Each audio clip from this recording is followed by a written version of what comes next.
The poor old people at the Subiaco Post are really put out by the construction of the shared path along Eric Street and Cottesloe. And recently they ran another article which was critical of the path. This time, though, there was one resident saying that the loss of a few parking spots was going to be the end of Sculpture by the Sea, and residents were also complaining about patrons from the Ocean Beach Hotel, the OBI or the OBH, walking on their verges. Of course, it's not their verges; it's council verges, isn't it? But anyway, in response, I wrote a letter to the Post, which they didn't publish, and just noted that I'd actually gone down to Cottesloe for the Cottesloe to Rottnest swim, and there didn't seem to be any impact on participation in the swim in 2023 from the loss of a few parking spots. And yeah, also I'm a little bit mystified as to why residents are concerned about people walking out of the pub and walking on the verge, which is public property. I mean, after all, residents have been parking. Well, residents have actually gotten special permission from council to park on the verge in some instances during the construction of the path. So I think that kind of gives you an idea of who owns the verge. If you've got to go and ask the council if you can park on the verge, it's not your property, it's the council's property, it's public property. And therefore, members of the public, even if they're drunk as skunks, are allowed to walk on the verge. Yes, I can see it being a problem if they deviate across your property line. If they had a couple of beers, they might be a little bit wobbly, but people are allowed to actually walk on the verge. But how much parking has been lost in this area? Well, let's go to our favourite mapping tool and have a look. And this is Cottesloe, obviously, with the beach over on the left.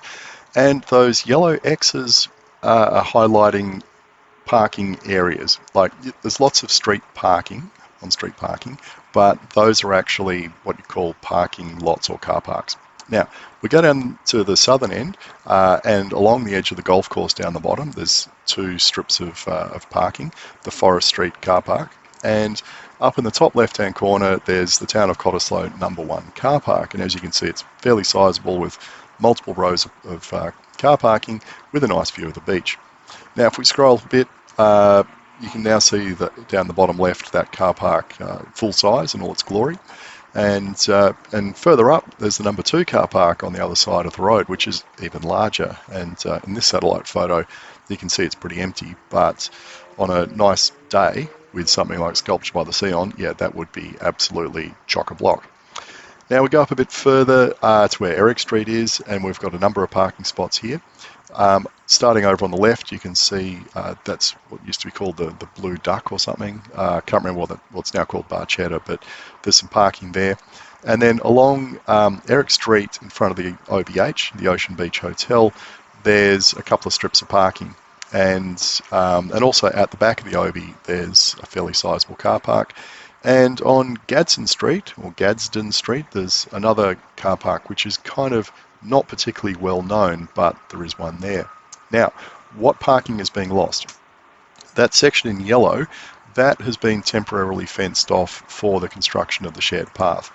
That bit in green, they're going to be permanently lost when the shared path is finished. But the stuff in yellow, I'm presuming, is going to be restored.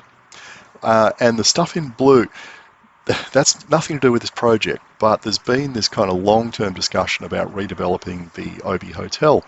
Obviously, it's a bit of prime real estate on the ocean and worth a lot of money. And our suspicion is that when they do get around to redeveloping this block, all of that parking there is going to go. So if we zoom in much greater detail, you can see outside the Little Sup Cafe, etc., there's 8 car parking spots and 5 motorbike spots, which will go permanently because that's where the shared path is going to run. And up in the top right-hand corner, there are the spaces which have been removed and are currently fenced off. But I'm assuming most of those are going to come back. Obviously, the 2 in the top right-hand corner, I don't think so, because that's, again, where the shared path is going to run. So, do you think that the removal of those 16 car spaces in that top corner at the moment has absolutely destroyed Sculpture by the Sea? And do you think the loss of 8 car parking spots and 5 more motorbike spots permanently is also going to destroy events like Sculpture by the Sea? Well, personally, I think there's just one small flaw in that way of thinking.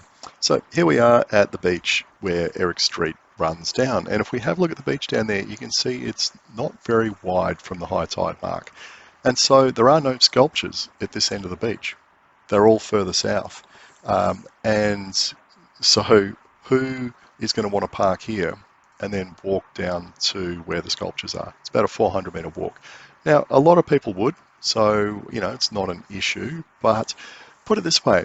If you think that people are going to be put off because instead of parking 100 metres up Eric Street, they need to park 150 metres up Eric Street and walk 550 metres instead of 500 metres, that they're just not going to go, then I would say to you, they weren't going to go anyway. They're the kind of people that would want to park right out the front of Sculpture by the Sea, and if they can't get a park there, they're just going to go home, or they're not even going to bother coming down. So I think you need to be careful when you're making those kind of arguments that, you're essentially saying that people that are really terribly lazy or really unfit are going to spit the dummy and not come down here because they have to walk a little bit further. Well, if that's your argument, I think they're just not going to walk that distance in the first place. Because one thing, you really do notice coming down here in the mornings is predominantly the people here, I'm not going to say they're lean, but they're not obese. They're generally in what I'd call fairly good shape. They're walking, they're running, they're walking the dogs, they're going for a swim, they're kayaking. This is the fitness generation, I guess, or the end of the spectrum that are concerned with health and activity and all that kind of stuff. You don't see people walking around here with massive beer guts and all that kind of thing. So, they would happily walk that extra distance. In fact, a lot of them probably, walked down here or ran down here in the first place, and some of them would have cycled. So they're not going to be put off by that loss of parking. So yeah, I just find it very interesting, the kind of stuff that the Subi Post keeps printing in order to keep bashing the shared path.